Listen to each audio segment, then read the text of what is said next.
Merci beaucoup, Monsieur Pierre. And first things first, let's see. The title of my talk today is Candid Conversations, which seems a little bit strange because we are trained here to write, edit, practice, memorize, and deliver speeches. But the first thing I'll tell you to do is everybody please turn your mics on because I like people who are noisy. You know that by now. And the evaluator knows that because I visit her club quite often, meaning every week, whether they like it or yes, I am there. Grammarian, like it or yes.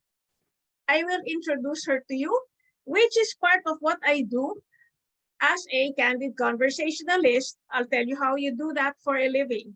First things first, my evaluator tonight is my friend Susan George, DTM. She is a member of Skill Builders Toastmasters and Carmichael Toastmasters in Sacramento, California. That's my territory where my club is. This is Susan's second visit to our club. She's a longtime Toastmaster, don't be impressed, and denies the rumor that this is only because she is really a slow learner.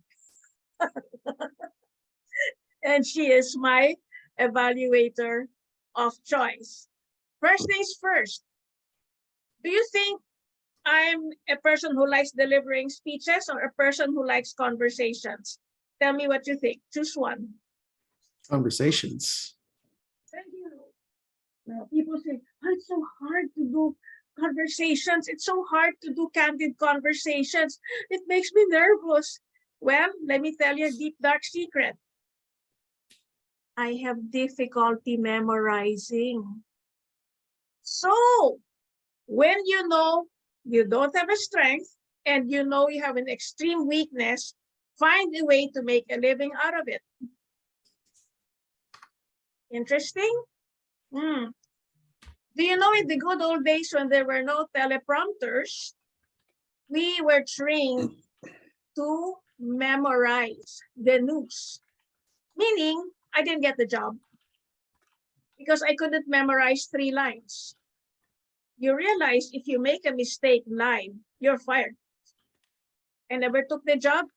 And looking back, that's what I first wanted to do, to be on TV. Fast forward, I did eventually end up as a broadcaster, but you can see this as a talk show host, where I get to talk to people. By the way, welcome to the Point Mugu talk show. You're not aware.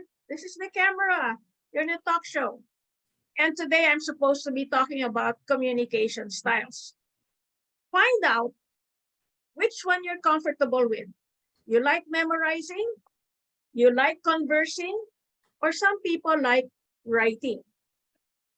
Figure out as early as possible where you're comfortable and make your path both in your social life and your work life so that you'll be happier and the people around you will be happier. Because, this is the why and the because. Grammarian, the why and the because.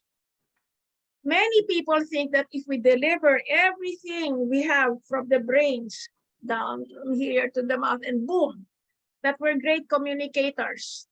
No, because it's one way. Now, how many people here have ever made presentations in your workplace and then they started asking you questions and gave you a panic attack?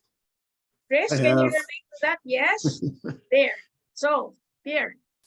And that is why we are all in Toastmasters.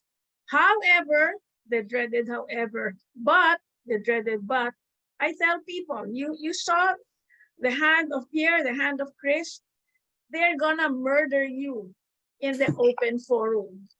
Either that or you're gonna want to murder yourself. No kidding. Because Q&A, you can go to Google, frequently asked questions. Q&A, oh, these are the questions I always ask. But in the open forum, like if you're in a room full of people you don't know, you have no idea what they're gonna ask. I'm gonna give you homework. Try this every day.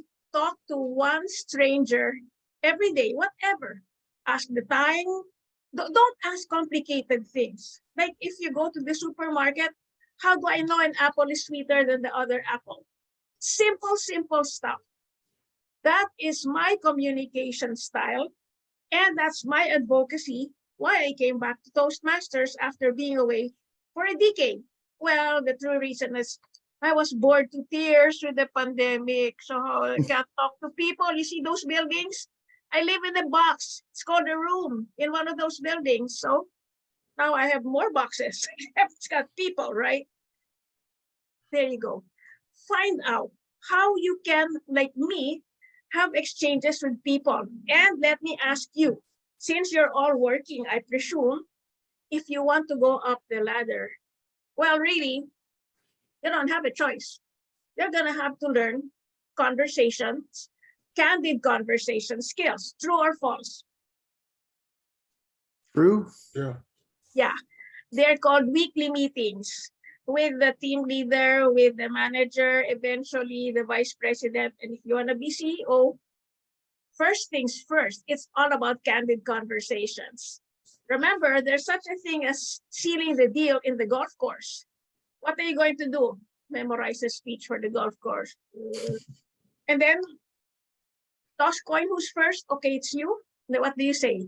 Let me tell you 3 things why I'm going to win this game. What? That's it.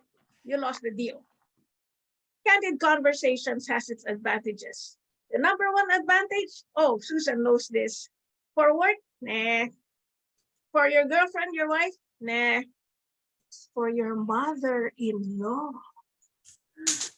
Yes, that's when you need candid conversation skills. Susan's like, yeah, you better. So now you know my communication style is candid conversations. Just remember basic points. I'll give you not 3 points, 2 points. Opening line, pickup line, closing line, recap.